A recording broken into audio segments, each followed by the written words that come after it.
కుంతల సామ్రాజ్యాన్ని పాలిస్తున్న సోమశేఖర మహారాజు తన సింహాసనంపై కూర్చుని మంత్రి శ్రీపతితో ఇలా అంటాడు. మంత్రివర్యా, ఈరోజు మనం చేయవలసిన పనులేమన్నా ఉన్నాయా? పెద్దగా ఏం లేవు మహారాజా. కాకపోతే పొరుగుదేశం నుండి కొంతమంది వ్యాపారులు మన సరిహద్దుల్లో వ్యాపారానికి అనుమతి కోరుతున్నారు. అలాగా? అయితే దీనిపై మీ అభిప్రాయం ఏమిటి? నాదే ఉంది మహారాజా, మీరు ఎలా అంటే అలా. కాకపోతే దానివల్ల మనకు శిస్తు ఇస్తారు కాబట్టి మన ఖజానా కూడా పెరుగుతుంది. మీరు చెప్పేది కూడా నిజమేగా మంత్రిగారు. అందుకే మీరు ఎలా చెబితే అలా చేద్దాం. మీరు అనుమతి ఇవ్వమంటే ఇద్దాం, లేదంటే వద్దు. వ్యాపారం వల్ల మన ఖజానా పెరుగుతుంది, కానీ వారి ఉద్దేశాలను కూడా మనం నిశితంగా గమనించాలి ప్రభు. అవును మంత్రివర్య, వారి ఉద్దేశం వ్యాపారమో ఇంకేదైనా ఉందో తెలుసుకోవాలి కదా. వారికి తెలియకుండా మన గూఢచారుల ద్వారా సమాచారం సేకరించడం ఉత్తమం అని నా భావన. భేష్, మీరు చెప్పింది అక్షర సత్యం. సేవక, మంత్రిగారు చెప్పినట్లే ఏర్పాట్లు చేయండి. మంత్రివర్య, ఎప్పుడూ మిమ్మల్ని గమనిస్తున్నాను. మీరు ప్రతి విషయంలోనూ చాలా లోతుగా మన దేశం కోసం ఆలోచిస్తారు. అందుకే మీరు చెప్పిన దాన్ని ఏదీ కాదన్ను. అది మీ ఉదార స్వభావం ప్రభు. నాపై మీరు ఉంచిన నమ్మకానికి ధన్యుణ్ణి. నిజమే శ్రీపతి, మీలాంటి నమ్మకస్తుడు ప్రక్కన ఉంటే ఏ రాజుకైనా భయం ఉండదు. ఈ రాజ్యంలో ఏ మార్పు రావాలన్నా అది మీ సలహా మేరకే జరుగుతుంది. అలా మహారాజు, మంత్రి రాజ్య వ్యవహారాల గురించి చర్చిస్తూ ఉండగా సేవకుడు వచ్చి, మహారాజా, ఎవరో రంగనాథమంట మీ బంధువని చెప్తున్నారు. మిమ్మల్ని కలవాలంటున్నారు ప్రభు. సరే, లోపలికి ప్రవేశపెట్టండి. మహారాజా, మీ కీర్తి దశదిశలా వ్యాపించాలని కోరుకుంటున్నాను. ఓహో, రంగనాథ్ గారా, రండి రండి. మా దూరపు బంధువులైన మీరు అకస్మాత్తుగా ఇలా వచ్చారేంటి? ఊరిలో అందరూ క్షేమమేనా? అందరూ క్షేమమే ప్రభు, కాని పరిస్థితులు అనుకూలంగా లేవు. సరైన వర్షాలు లేక పంటలు పండలేదు. చేతిలో పనిలేక తినడానికి తిండి లేక చాలా ఇబ్బంది పడుతున్నాం. అందుకే మీరు ఎలాగూ మా బంధువులే కదా అని మీ ఆశ్రయం కోరి వచ్చాను. అయ్యో, ఎంత కష్టం వచ్చింది చెప్పండి. సరే, నన్నేం చేయమంటారు? ప్రభూ, మీ దగ్గర ఏదైనా చిన్న ఉద్యోగం ఇప్పించండి చాలు. ఇక్కడే ఉండి మీ సేవ చేసుకుంటూ బ్రతుకుతాను. అది ఏ పనైనా సరే. మీ నీడలో ఉంటే నాకు కొండంత ధైర్యం. మంత్రివర్య, విన్నారుగా మా రంగనాథ్ గారి పరిస్థితి. పాపం చాలా కష్టాల్లో ఉన్నట్టున్నారు. పైగా మన బంధువు కూడా. ఇతనికి మన ఆస్థానంలో ఏదైనా మంచి పదవి ఇవ్వచ్చు గదా? మహారాజా, ఆపదలో వచ్చిన బంధువులను ఆదుకోవడం మన ధర్మం. పదవులు మాత్రం ఇచ్చేటప్పుడు వారి అర్హతలను కూడా చూడాలి. రంగనాథ్ గారికి ఏ విషయంలో ప్రవేశం ఉందో ముందు తెలుసుకుందాం. మంత్రిగారు, ప్రత్యేకంగా నాకు ఏ విద్యలు రావు. కాని మహారాజుగారు ఏం చెబితే అది చేస్తాను. చూశారా శ్రీపతి, ఇతనికి నా మీద చాలా నమ్మకం ఉంది. నేను ఎలా చెబితే అలా చేస్తానంటున్నాడు. ఇతన్ని మన ధాన్యపు కొట్టు పర్యవేక్షకుడుగా నియమిస్తే ఎలా ఉంటుందంటారు? క్షమించాలి ప్రభు, ఆ పదవికి లెక్కల్లో చాలా చాకచక్యం ఉండాలి. రంగనాథ్ గారికి కొద్ది రోజులు శిక్షణ ఇచ్చి ఆ తర్వాత ఏదైనా బాధ్యత అప్పగించడం మంచిదని నా అభిప్రాయం.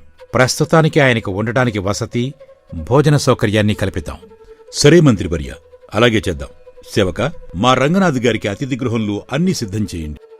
అలా కొన్ని రోజుల తర్వాత రాజు సోమశేఖరుడు సాయంత్రం వేళ ఉద్యానవనంలో ఒంటరిగా అటూ ఇటూ తిరుగుతూ ఉంటాడు. అప్పుడే రంగనాథ్ మెల్లిగా రాజు దగ్గరకు చేరుకుంటాడు. మహారాజా, తమరు ఏదో నిగూఢమైన ఆలోచనలో ఉన్నట్టున్నారు. ఏం లేదు రంగనాథ్, రాజ్యంలో చేయవలసిన పనులు ఇంకేమైనా ఉన్నాయా అని ఆలోచిస్తున్నాను. అది సరే, మీ రాకకి కారణం ఏమిటో చెప్పండి. మీరు ఎప్పుడూ రాజ్యక్షేమం కోసం పరితపిస్తూ ఉంటారు ప్రభు. ఒక్క విషయం మిమ్మల్ని అడగాలని ఉంది. ఏమి అనుకోరు కదా? నిస్సంకోచంగా అడుగు రంగనాథ్, నువ్వు నా బంధువు కదా. అదే ప్రభు, మీరు మహారాజులు, మీ ఆజ్ఞ చాలా గొప్పది. కానీ సభలో చూస్తుంటే మీరు ప్రతి చిన్న విషయానికి ఆ మంత్రి శ్రీపతి గారి వైపు చూడటం, ఆయన అవును అంటేనే మీరు నిర్ణయం తీసుకోవడం నాకు కొంత వింతగా అనిపిస్తోంది. అందులో వింతే ఉంది. శ్రీపతి నా నమ్మకస్తుడు, మహామేధావి. ఆయన సలహా ఎప్పుడూ తప్పదు. అది ఆయన మేధావితనమో లేక మీ మీద ఆయన పెత్తనమో నాకు అర్థం కావటం లేదు ప్రభు. ప్రజలు ఏమనుకుంటున్నారో తెలుసా? రాజుగారు పేరుకే సింహాసనం మీదున్నారు, కాని అసలు రాజు శ్రీపతి గారే అని గుసగుస్సలాడుకుంటున్నారు ప్రభు. మీకు సొంత తెలివితేటలు లేవంటున్నారు. ఏమంటున్నావు రంగనాథ్? శ్రీపతికి నాపై చాలా గౌరవం ఉంది. గౌరవం ఉండొచ్చు ప్రభు, కాని అధికారం ఎవరి చేతిలో ఉంది? మీరు ఏదైనా చెబితే ఆయన దానికి అడ్డంకులు చెబుతున్నారు. నిన్నటికి నిన్న నాకు ఉద్యోగ విషయంలో కూడా ఆయన మిమ్మల్ని కాదని అడ్డుపడలేదంటారా? మీ బంధువైన నాకే చిన్న ఉద్యోగం ఇవ్వడానికి ఆయన ఒప్పుకోలేదంటే రేపు మీ నిర్ణయాల్ని ఆయన ఎంతగా ఆశాసిస్తున్నారో ఆలోచించండి. నిజమే, కొన్ని సందర్భాల్లో శ్రీపతి నా మాటను కాదన్నమాట వాస్తవమే. కాని అది రాజ్యహితం కోసమే కదా. అది రాజ్యహితమో లేక ఆయన ఆధిపత్యమో కాలమే చెబుతుంది మహారాజా. రాజు ఎప్పుడూ స్వతంత్రంగా ఉండాలి. మంత్రిగారికి మీరు ఎక్కువ విలువ ఇచ్చే కొద్దీ సభలో మీ ప్రాభవం తగ్గిపోతుందేమో. ఒక్కసారి ఆలోచిస్తే బావుంటుంది. రంగనాథ్ అలా చెప్పి మెల్లగా అక్కడ్నుండి వెళ్ళిపోతాడు. రాజు సోమశేఖరుడు అయోమయంలో ఆలోచనలో పడిపోతాడు. నమస్కారం మంత్రివర్య. నమస్కారం రంగనాథ్ గారు. ఏమిటిలా వచ్చారు? కబురు చేస్తే నేనే వచ్చేవాణ్ణి కదా. మహారాజు గారు మీకు ముఖ్యమైన విషయం గురించి మీ దగ్గరకు పంపించారు. ఈ సమయంలో మహారాజు గారు మిమ్మల్ని పంపారా? ఏమైంది? అంతా క్షేమమే కదా? అంతా క్షేమమే, కానీ ఒక అత్యవసరమైన పని పడింది. మన పొరుగు దేశం నుండి రావాల్సిన శిస్తు చాలా కాలంగా ఆగిపోయిందట కదా. దాని గురించి మాట్లాడి ఆ సొమ్మును వెంటనే వసూలు చేసుకుని రావాలని మన మహారాజు గారు మీకు తెలియజేయమన్నారు. పొరుగుదేశమా? శిస్తు విషయం పంపడానికి దూతలున్నారు కదా. పైగా మనకి పొరుగురాజుతో ప్రస్తుతం సత్సంబంధాలు అంతకాలేవు. ఈ సమయంలో నేను వెళ్లడం అంత మంచిది కాదు. రాజుగారు నాతో ఈ విషయాన్ని చర్చించలేదే. అదేమిటి మంత్రివర్య, మహారాజు గారి ఆజ్ఞని కూడా శంకిస్తున్నారా? మీరైతేనే ఆ మొండిరాజును ఒప్పించి శిస్తు తీసుకురాగలరని, అందుకే మీరే స్వయంగా వెళ్లాలని రాజుగారు నొక్కి మరీ చెప్పారు. వెంటనే బయలుదేరమని వారి ఆదేశం. రాజుగారి ఆజ్ఞ శిరోధార్యం. ఆయన నోటి నుండి వచ్చిన మాట ఏదైనా నేను పాటించాల్సిందే. కాని రాజ్య వ్యవహారాలు చూసుకోవడానికి సరైన సలహాదారులుండాలి కదా. ఆ చింత మీకు వద్దు మంత్రివర్య, నేను ఇక్కడే ఉంటాను కదా. మీరు నిశ్చింతగా వెళ్ళిరండి. సరే, రేపు ఉదయమే నేను ప్రయాణమవుతాను. రాజుగారికి నా ప్రణామాలు తెలియజేయండి. రంగనాథ్ అక్కడ్నుండి నవ్వుకుంటూ మాట్లాడుతూ వెళ్ళిపోతాడు. దెబ్బకు పీడా వదిలింది. రాజుగారికి లేనిపోనివన్నీ చెప్పి ఈ శ్రీపతిని ఎలాగైతే నేను రాజ్యాన్ని దాటించాను. శ్రీపతి తిరిగి వచ్చేలోపు ఈ రాజ్యంలో నా పట్టు పెంచుకుంటాను. రాజుగారికి శ్రీపతి మీద ఉన్న గౌరవాన్ని పూర్తిగా తుడిచేస్తాను. మంత్రి శ్రీపతి పయనమై వెళ్లిన మరుసటి రోజు రాత్రి అందరూ నిద్రిస్తున్న సమయంలో రంగనాథ్ రహస్యంగా ధనాగారం వైపు వెళతాడు. ధనాగారం లోపలికి వెళ్లి కొంత బంగారాన్ని మూటగట్టుకుని తన గదిలో దాచేస్తాడు. ఈ శ్రీపతి లేని సమయం చూసి నా పని కానిచ్చేశాను. ఇప్పుడు ఈ దొంగతనం కూడా ఆ శ్రీపతి మీదకు ఎలా నెట్టాలో నాకు బాగా తెలుసు. మరుసటి రోజు రాజు సోమశేఖరుడు తన సింహాసనంపై కూర్చుని ఉంటాడు. కోశాధికారి చాలా ఆందోళనగా హడావిడిగా సభలోకి ప్రవేశిస్తాడు. మహారాజా, మహారాజా, ఘోరం జరిగిపోయింది. ఏమైంది కోశాధికారి గారు? అంత కంగారు పడుతున్నారేమిటి? ప్రభు, ఈరోజు ఉదయం నేను ధనాగారాన్ని తెరిచి చూడగా అందులో ఉండాల్సిన కొంత బంగారు నాణాల సంచులు మాయమయ్యాయి ప్రభు. ఎవరో దొంగలు ధనాగారం నుండి బంగారం దొంగిలించారు. ఏమంటున్నావు? కట్టుదిట్టమైన భద్రతను దాటి ధనాగారంలో దొంగతనం జరిగిందా? ఇది అసంభవం. ఏవండి కోశాధికారి గారు, మీరు చెప్పేది నిజమేనా? మంత్రి శ్రీపతి గారు వెళ్లిన రోజే ఇలా జరగడమేమిటి? ఆయన ఉన్నప్పుడెప్పుడూ ఇలా జరగలేదు కదా. అవును, శ్రీపతి వెళ్లగానే ఇలా జరగడం నాకు ఆశ్చర్యంగానే ఉంది. వెంటనే విచారణ మొదలుపెట్టండి. ప్రభు, చూశారా? శ్రీపతి గారు వెళ్తూ వెళ్తూ ఎవరికైనా ధనాగారం తాళాల రహస్యం చెప్పి వెళ్లలేదు కదా. ఆయనకు తెలియకుండా ఇక్కడ చీమ కూడా దూరదు. మరి ఆయన లేని రోజే దొంగతనం జరిగిందంటే ఎవరిని అనుమానించాలి? నువ్వేమంటున్నావు రంగనాథ్? శ్రీపతిని అనుమానిస్తున్నావా? నేను అలా అనటం లేదు ప్రభు. కాని ఆయన వెళ్లేటప్పుడు నా దగ్గర ఒక మాట అన్నారు. నాకు రావలసిన గౌరవం రాజు దగ్గర దక్కటం లేదు అని. ఎందుకైనా మంచిది, ఆయన వెళ్లిన మార్గంలో ఎవరైనా అనుచరులున్నారేమో విచారించండి. అసలు ఆయన పొరుగు దేశానికి వెళ్లారా లేదా అన్నది కూడా సందేహమే. శ్రీపతి వెళ్లిన వెంటనే ధనాగారంలో దొంగతనం జరగడం, రంగనాథ్ చెప్పిన విషయాలు చూస్తుంటే నా నమ్మకమే నన్ను వంచినట్లు అర్థమవుతోంది. శ్రీపతి ఇన్నాళ్లు నా పక్కనే ఉంటూ వెన్నుపోటు పొడిచాడు. నిజమే ప్రభు, అధికారం మనిషిని అంధుణ్ణి చేస్తుంది. ఆయన తన తెలివితేటలతో మిమ్మల్ని మభ్యపెట్టారు. దొంగతనం చేసిన బంగారం కూడా బహుశా సరిహద్దులు దాటిపోయి ఉంటుంది. అందుకే ఆయన పొరుగు దేశానికి వెళ్తానని నాటకమాడారు. ఇకపై శ్రీపతి ఈ రాజ్యానికి మంత్రి కాదు, దేశద్రోహి. అతను తిరిగి రాగానే బంధించి కారాగారంలో వేయండి. రాజ్యంలో ఎవరూ అతని పేరు కూడా ఎత్తకూడదు. మరి ప్రభూ, ఇప్పుడు రాజ్య వ్యవహారాలు చూసేది ఎవరంటారు? మంత్రి పదవి ఖాళీగానే ఉంది కదా. ఈ క్లిష్ట సమయంలో నాకు కళ్ళు తెరిపించింది నువ్వే. నా బంధువు కాబట్టి నా క్షేమాన్ని కోరావు రంగనాథ్. అందుకే ఈ క్షణం నుండి నిన్ను ఈ రాజ్యానికి మహామంత్రిగా నియమిస్తున్నాను. శ్రీపతి స్థానంలో నువ్వు కొనసాగుతావు. చిత్తం ప్రభు, మీ నమ్మకాన్ని వమ్ము చేయను. ఈ రాజ్యాన్ని నా ప్రాణంగా కాపాడుకుంటాను. రాజ్యం సగం నా చేతిలోకి వచ్చినట్టే. ఇక ఈ రాజుని ఆటబొమ్మను చేసి ఈ రాజ్యాన్ని నా గుప్పెట్లోకి తెచ్చుకుంటాను. ఇదంతా చూస్తున్న కొందరు ప్రజలు ఇలా మాట్లాడుకుంటూ ఉంటారు. శ్రీపతి గారి లాంటి ఉత్తముణ్ణి రాజుగారు దొంగ అని ముద్ర వేశారు. ఆయన ఎప్పుడూ రాజ్యక్షేమమే కోరుకునేవారు. అంతా రంగనాథ్ మాయ. రాజుగారికి పట్టిన సేనతడు. ఇప్పుడు అతనే మంత్రి అయ్యాడు. ఇక మన కష్టాలు మొదలైనట్టే. కానీ శ్రీపతి గారు ఊరికే ఉంటారా? ఆయన మహామేధావి. నిజం ఎప్పటికైనా బయట పెడతారో. అలా కొన్ని రోజులకి శ్రీపతి పొరుగుదేశం నుండి గుర్రంపై వస్తూ ఉంటాడు. సరిహద్దులో అతను నమ్మిన బంటు వీరన్న ఎదురవుతాడు. వీరన్న, నువ్వా? ఈ సమయంలో ఇక్కడ మారువేషంలో నావేంటి? నేను మీకోసమే ఎదురుచూస్తున్నాను మంత్రిగారు. ఎందుకు వీరన్న ఇంత రహస్యంగా ఎదురు చూడాల్సిన అవసరం ఏంటి? ఏం జరిగింది? అయ్యో మంత్రివర్యా, ఏమని చెప్పమంటారు? మీరు వెళ్లిన మరుసటి రోజు నుండే మన రాజ్యానికి శనిపట్టింది. మీరు లేని సమయం చూసి మన రాజుగారి బంధువు ఆ రంగనాథ్ తన విషపు కోరలు విప్పాడు. ఏమైంది వీరన్న? అర్థమయ్యేలా చెప్పు. ప్రభూ, మీరు వెళ్లిన రాత్రి ధనాగారంలో దొంగతనం జరిగింది. ఆ రంగనాథే ఆ పనిచేసి మీ మీద నిందవేశాడు.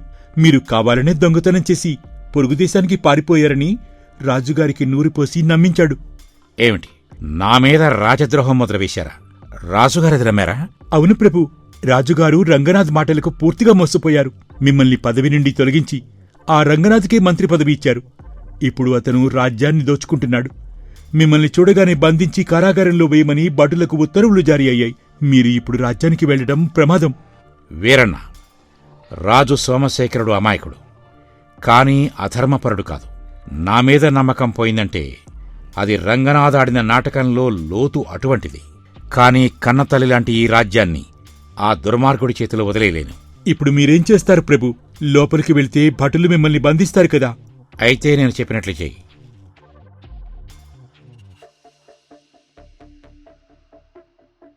కొత్తగా మంత్రి అయిన రంగనాథ్ దొంగిలించిన ధనంతో విలాసంగా గడుపుతూ ఉంటాడు. అప్పుడే వీరన్న కంగారు పడుతున్నట్టుగా నటిస్తూ రంగనాథ్ గదిలోకి వస్తాడు. మంత్రివర్యా, మంత్రివర్యా, మీకు రహస్య సమాచారం పట్టుకొచ్చాను. ఏయ్, ఎవరు నువ్వు? ఏమా సమాచారం? త్వరగా చెప్పు. నేను శ్రీపతిగారి నమ్మిన బంటు వీరన్నని ప్రభు. రాజుగారు తనని దొంగను చేసి అవమానించారని రాజుగారి మీద పగ తీర్చుకోవాలని చూస్తున్నారు శ్రీపతిగారు. ఏమిటి, వాడు తిరిగి వచ్చాడా? ఇప్పుడే భట్లను పంపి వాడిని బంధిస్తాను. ఆగండి ప్రభు, మీరు తొందరపడితే లాభం కంటే నష్టమే ఎక్కువ జరుగుతుంది. నష్టమా?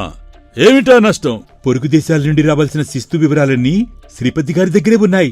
సామంతులు ఎప్పుడు ఎక్కడ ఎంత ధనం పంపిస్తారో కేవలం ఆయనకి మాత్రమే తెలుసు. ఆ ధనం ఇప్పుడు రాజుగారి దగ్గరకు కాకుండా మీ దగ్గరకు చేరేలా పథకం వేస్తానంటున్నాడు.